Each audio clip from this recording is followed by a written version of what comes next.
I think now we are ready to talk about ER transport in more detail. Let's look at all the players that play a role in transport of proteins into the ER. First of all, I would like to mention that the first signal sequence, first protein amino acid sequence that was discovered was the signal sequence for ER import. That is displayed on the screen, as you can see. The primary feature of the sequence is basically a stretch of hydrophobic amino acids. People, they were doing experiments, they noticed that the mature protein is shorter than the protein that is being coded by messenger RNA. So the missing amino acids turned out to be the signal sequence, which is cleaved off, as you will see, as after the protein has been imported into the ER. The process initiates when ribosome binds the messenger RNA. We know there are two units of ribosome, the large subunit and the smaller subunit. This is the large and this is the smaller subunit. When messenger RNA comes out of the nuclear pore, these ribosomal units bind messenger RNA at specific nucleotide sequences and they start making protein. As soon the protein comes out of the ribosomes, if it is carrying the signal sequence, it will be sequestered by additional protein. We will talk about that signal recognition particle, and it will pause the ribosome. No further protein synthesis will be allowed till the ribosome docks on the surface of endoplasmic reticulum. This signal sequence is basically recognized by the this signal sequence is recognized by signal recognition particle, abbreviated SRP. The ER signal sequence is basically guided to the ER, and it has two components. SRP, which cycles between the ER membrane and the cytosol, binds to the signal sequence. And number two, the SRP receptor on the ER membrane. Signal recognition particle consists of 6 different polypeptide chains bound to a single RNA molecule. As you can see, in this, you can see there is the RNA molecule present and 6 proteins, out of which one of them has the groove to which the signal sequence binds. So this groove also contains hydrophobic amino acids that can conveniently bind other amino acids present on the protein carrying the signal sequence. So once that has happened, that signal sequence is bound by the signal sequence binding pocket right here, the translation stops immediately and it doesn't resume until and unless ribosome has docked on the proper place on the surface of ER membrane. So basically what I've just said, it is present in the graphic form. Here is the signal sequence. When it came out of the ribosome, this was recognized by SRP, or signal recognition particle. It interacted with this complex of ribosome, the protein which is being translated, and it halted the production of this protein.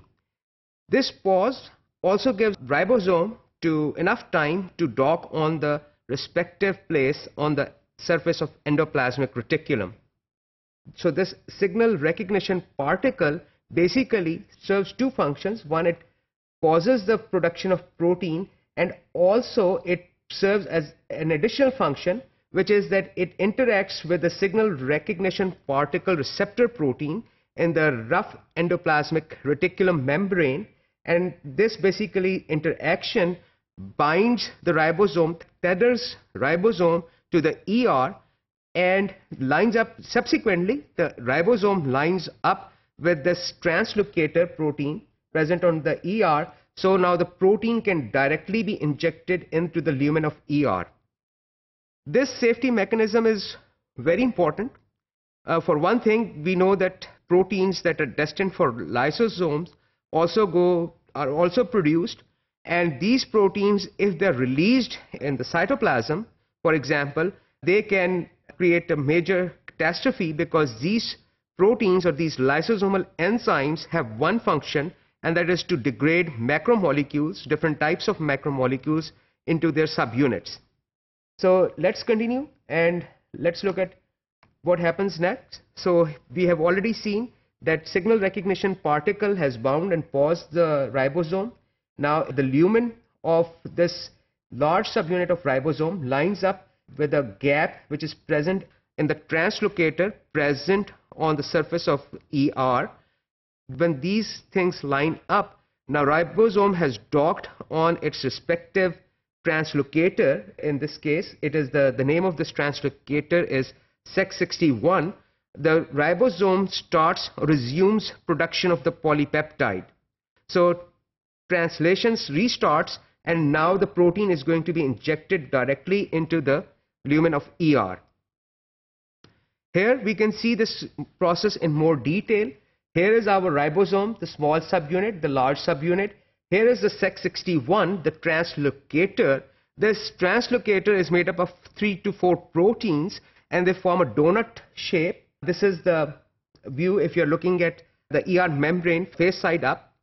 So this basically pore is the place through which the newly synthesized protein is injected, and when that happens, the protein will be released into the lumen of ER.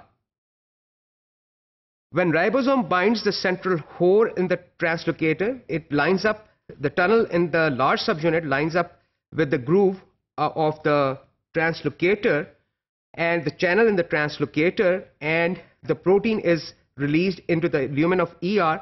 This also forms a very tight seal through which small molecules cannot leak out. For example, we know calcium ions are stored in ER, and calcium ions are released only when cells receive a specific signal. So unauthorized presence of calcium ions is not tolerated by cells, and in order to prevent that, the seal which is formed between these two molecules is very, very tight. Okay. The lumen of ER protein serves as a plug so that translocator itself can rearrange and close the pore when no ribosome is bound. I'll take you back to the previous slide so I can show you this. So here is the ribosome, and here is the translocator Sec61. When ribosome is not bound to the structure, there is a plug that is plugging the hole which is in the channel of this translocator, and it is preventing leakage of any ions. But when the ribosome binds, it forms a very, very tight seal through which even ions cannot escape. Once the ribosome has done its job, the protein is released into the lumen of ER. The ribosomes, they dislodge from the ER, and now the plug will again perform its function, which is to block that pore which is present in the translocator. Okay, so the signal sequence in the growing polypeptide basically triggers the opening of that pore, and signal sequence binds to a specific site inside the pore, which is formed by the Sec61.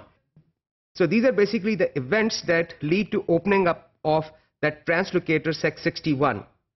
So additionally, I would like to emphasize that ER signal sequence is recognized first by SRP, the signal recognition particle in the cytosol, and then also a binding site in the Sec61, the translocator, which causes the opening up of that translocator. The plug comes off, and now protein can be synthesized completely and released into the lumen of ER. So again, I would like to emphasize that signal sequence is recognized first by SRP, the signal recognition particle, and that same sequence, when it interacts with the Sec61, it results in opening up of this translocator so the protein can be injected into the lumen of the ER.